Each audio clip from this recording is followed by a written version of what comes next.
السلام عليكم ورحمة الله وبركاته. إخواني أخواتي، معكم الراقي محمد المطالسي بإذن الله سبحانه وتعالى. غادي نعطيكم وصفة لإبطال التيقاف، لحل التيقاف.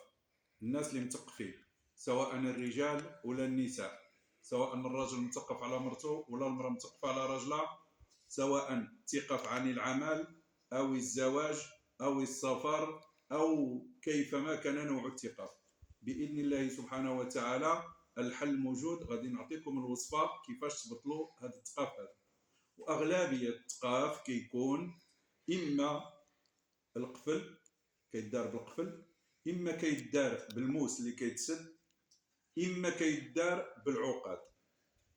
الوصفة ديال العقاد راه حطيتها لكم على القناة اليوتيوب، اللي بغا يرجع ليها. دابا غادي نعطيكم حل التيقاف ديال القفل. الأغلبية ديال التقاف كيدار بالقفل والموس والعقاد. باذن الله سبحانه وتعالى غادي نوريكم الطريقه السهله ان شاء الله كيفاش تبطلوا وتحلوا هذا التقاف هذا.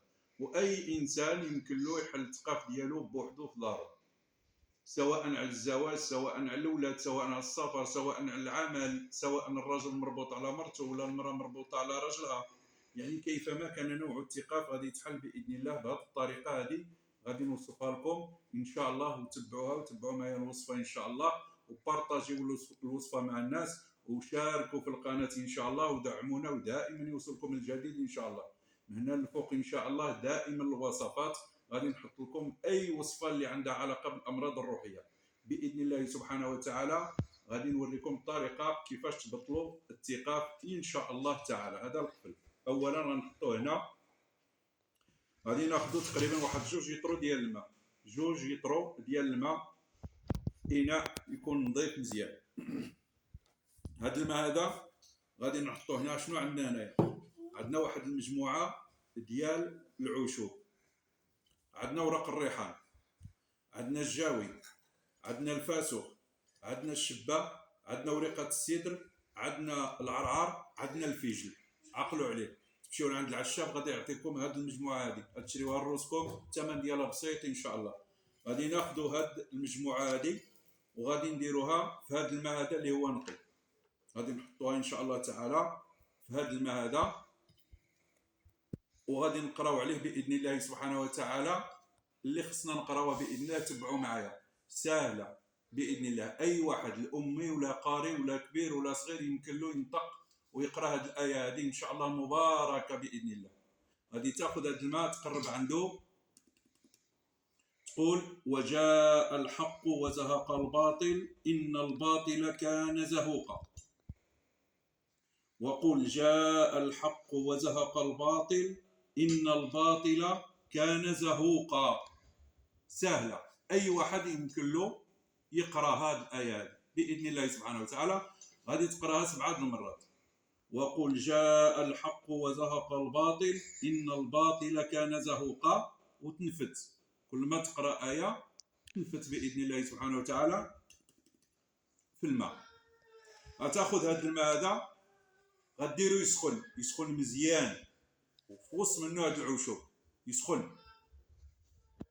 غتاخذ القفل مسدود، غتسدو باذن الله، يتسد وديرو في هذا الماء اللي هو سخن حتى يسخن. غدير فيه القفل وتاخذ هذا الماء اللي سخون وغادي ديرو تحت منك وتوقف فوق منه. تكون لابس شي حاجه واسعه ولا لابسه شي حاجه واسعه، ومن الافضل ما يكونوش الملابس الداخليه، وتكون واقف فوق هذا الماء هذا اللي هو سخون. تخلي هذاك البواخ، داك البخار يطلع لك مع الجسم ديالك باذن الله سبحانه وتعالى. وتقول: اللهم باسمك الفتاح تفتح كل عقدة معقودة مربوطة بسحر. سهلة. اللهم باسمك الفتاح تفتح كل عقدة معقودة مربوطة بسحر. تقولها وانت واقف فوق هذا الماء اللي هو البخور ديالو كيطلع لك في الجسم ديالك. لما توقف وتسالي ان شاء الله تحيد هذا الماء وتاخذ هذاك القفل وتحطه ان شاء الله تحت منك، وتخلف فوق منه 7 الخلفات. تمشي وترجع 7 المرات. لما تسالي 7 المرات غادي تاخذ الساروت وتفتح القفل، تفتحوا باذن الله، وتقول: بسم الله اللهم باسمك الفتاح تفتح كل عقدة معقودة مربوطة بسحر، وتفتح بإذن الله. وتاخذ هذا الماء هذا اللي انت بخرتي به، وغادي تدخل للدوش وغادي تخويه على الجسم ديالك، تعوم به باذن الله سبحانه وتعالى. تعوم بهذاك الماء. هذه العمليه مره واحده، ما تعاودها لا جوج ولا ثلاثه ولا اربعه باذن الله سبحانه وتعالى. وباذن الله سبحانه وتعالى تخلص من السحر نهائيا، وتقول للسحر السلام عليكم، تلقى في السلام عليكم باذن الله سبحانه وتعالى.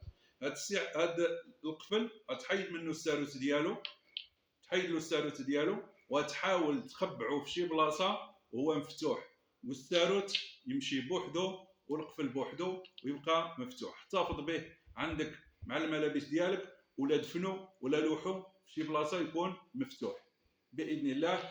وتخلصتي باذن الله سبحانه وتعالى من الثقاف، تخلصتي من السحر باذن الله تعالى وتبارك. والسلام عليكم ورحمه الله. وما تنساوش تشاركوا في القناه وادعوا معنا، والسلام عليكم ورحمه الله.